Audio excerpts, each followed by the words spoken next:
that he came for. You think about it, even in Church on the Rise today, you look at all of our campuses, people are here worshiping God. There are thousands of people in our city, millions around the world celebrating the fact that we were one of those people. I hope, are you one of those people? Amen. Celebrating the fact that you were a mess, that you had issues, that you were tore up from the floor up, that you were caught up in sin, living in darkness, but something happened when you came into a relationship with Jesus. Those are the same people. We are the same people that say, I used to do and I used to be, but because of Jesus, this is now who I am. We've been able to take off the old clothes and put on new clothes because of the relationship that we have with Jesus. These are the same people that can say, I used to be addicted, but now I'm free. I used to be full of hatred, but now I'm full of love. My life used to be jacked up, but now it's been transformed. Why? Because of the great exchange that took place on the cross. When we literally gave up everything that we are in exchange for everything that he is. That's when our past and our sins literally get washed away and they get forgiven and they get washed over and cleansed over, not because of who we are, but because of him staying there and saying, I'll do this for you. And when he declared it was finished, he declared it was finished for you too. Jesus lived to the point where every one of us, all of this thing, everything about our life literally points back to Resurrection Day. The day that he would rise so that we could rise. The day history would change so that our futures and our presents could change. This would be the place, the literal place at the foot of the cross where his power, his favor, and his protection would be willingly abandoned to him and freely given to us. Think about that for a moment. He literally abandoned all that he had and all of who he was for us. He abandoned that. He had to allow himself to be falsely accused. He literally had to be put on a trial. He literally had to be mocked, spit at, beaten with, glass and whips, and his body torn open to the point that nobody even recognized him. They said he didn't even look human. When you read through the text, he literally took on all the sins of mankind in the spiritual world, literally put upon himself. And he hung there suspended between heaven and earth. But here's the part we forget about. He was in complete control the whole time. He chose this. He chose this. Now I need you to go with me to those final moments after he'd been beaten. He'd been mocked and they had nailed put the nails through his hands and his feet. He was hanging on the cross. There were two criminals, one on his left and one on his right. And think about this, over 700 years prior to this, in Isaiah 53:12, it said he poured out his life unto death and he was numbered with his transgressors. He was numbered, so it's already told that he wasn't going to hang there by himself. This was already told. And in this moment, Jesus literally speaks out Luke 23:32. He says, Father, forgive them, because they don't know what they did. And he spoke it to the criminals hanging onto his left and his right, but guess what? He also spoke it to you. We need to bring this thing a little bit up close and personal. He spoke the same thing to you. And here's the thing. At this point in time, Jesus couldn't heal them with his hands because they were nailed to the cross. But what he did have was his heart and his prayer. So he proclaimed out of his mouth the prayer that literally allowed them there, people watching, people witnessing, people participating in this, but then to literally get access to eternity, to their heavenly home. His prayer revealed man's greatest need for forgiveness. Ignorance does not equal innocence. They were guilty, but he said, Lord, forgive them. The people there didn't even know they needed forgiveness, but they still did. And there are people sitting here today that don't even know you need it. You think you're good. You think, everything you've done in your own power. You've worked it out and you've got this type of success in and of yourself. But you know what? Ignorance does not equal innocence. You see, Jesus died in your place. He died in my place. He hung there for me, and he hung there for you. And in these moments, this isn't about like reading a story. This isn't about hearing about what he did for somebody else. These are the moments in time where this has to become something personal for you, where you own it. Because there's going to come a day in your life where you have to stand before an all-knowing, all-powerful God. And you're going to have to answer two questions. Only two. One, did you know my son? And two, what'd you do with him?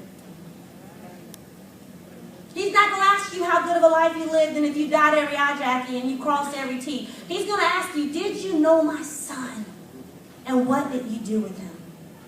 So even in this moment right now, I want you to stop thinking about Jesus, and I want you to think about yourself. I want you to think about humankind. I want you to think about mankind. I want you to think about us, the real ones who should have died on that cross. See, the same problems that were then are the same problems that we have right now, today. Sin lives in us, and we're born into it. And we got to be washed, and we got to be forgiven. It lives around us. It affects this entire world with these horrible things. You think about it, you can't cut the TV on for hearing about some despicable something that's happened.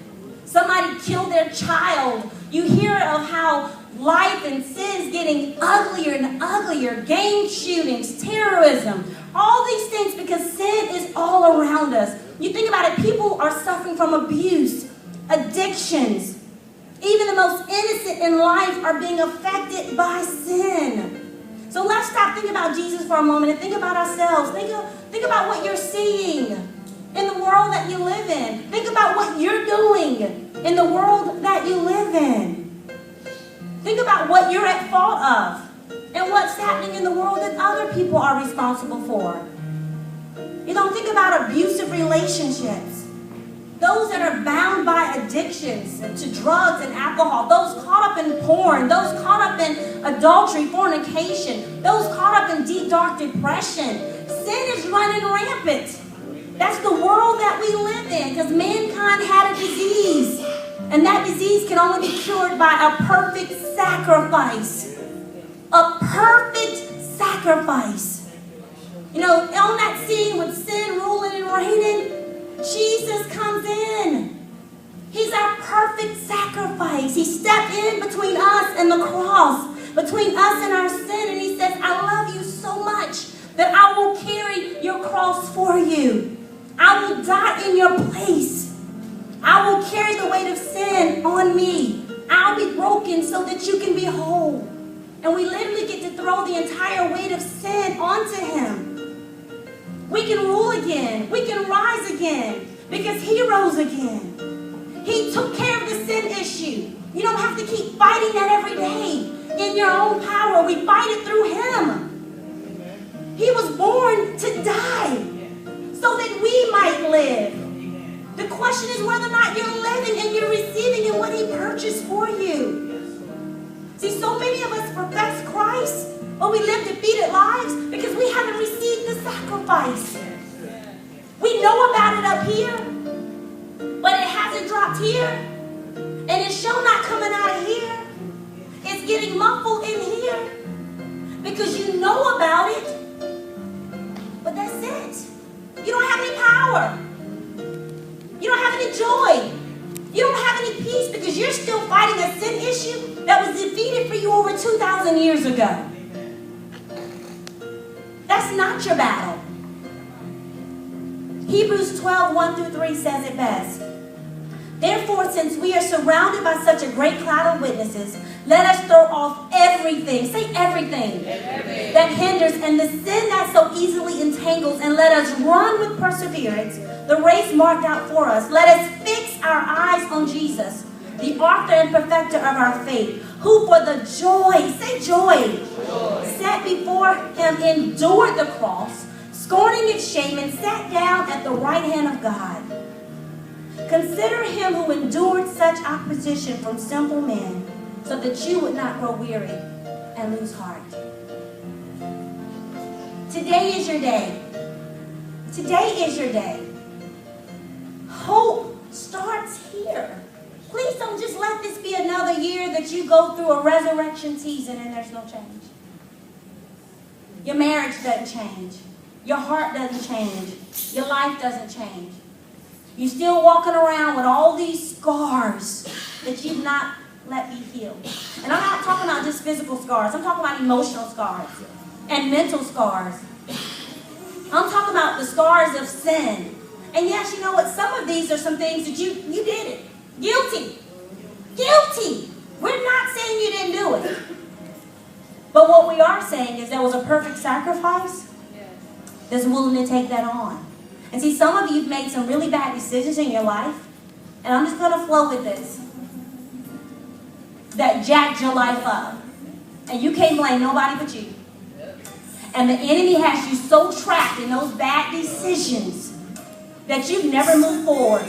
Time is passing and life is moving on, but you're still stuck in the prison of your past because you've not received the fullness of what he offered for you on this cross. So you come to church Sunday after Sunday and some Wednesdays and you keep going through the motion, but you got no fruit in your life because you've not received the finished work. You've not feasted on what was purchased for you. This Sunday is not about you going and hearing another message. It's about you receiving the message that you've heard and you allowing it to transform your life. See, hope starts here today. Hope starts here because of his love. Because of his love. And see, some of you today need to realize, oh, how much love he has for you. How much love he has for you. And this is the type of love that, yes, it's enough love to keep you out of hell. But it's also enough love to raise you to life. So I want you to stand to your feet.